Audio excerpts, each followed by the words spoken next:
شروع اللہ کے نام سے جو بڑا مہربان اور نہایت رحم فرمانے والا ہے۔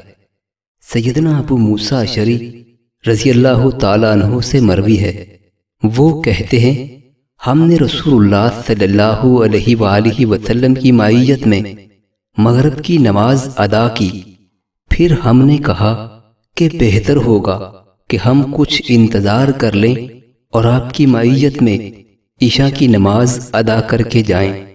چنانچہ ہم انتظار کرنے لگے۔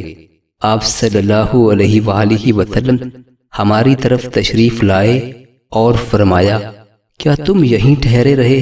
ہم نے عرض کیا، جی ہاں اے اللہ کے رسول، بس ہم نے سوچا کہ ہم عشاء کی نماز بھی آپ کی معیت میں ادا کر لیں۔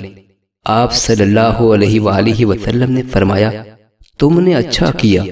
پھر آپ نے آسمان کی طرف سر اٹھایا، جبکہ آپ صلی اللہ علیہ وآلہ وسلم کا معمول بھی تھا کہ آپ اکثر آسمان کی طرف سر اٹھایا کرتے تھے۔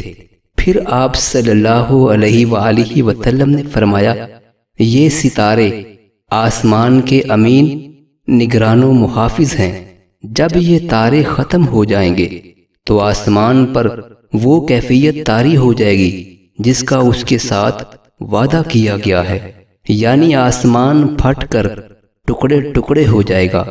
میں بھی اپنے صحابہ کے لیے اسی طرح امین ہوں۔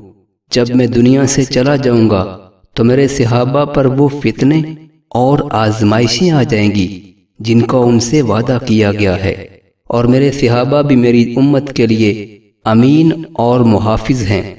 جب میرے صحابہ اس دنیا سے رخصت ہو جائیں گے تو میری امت پر ان فتنوں کا دور شروع ہو جائے گا جن کو ان سے وعدہ کیا گیا ہے۔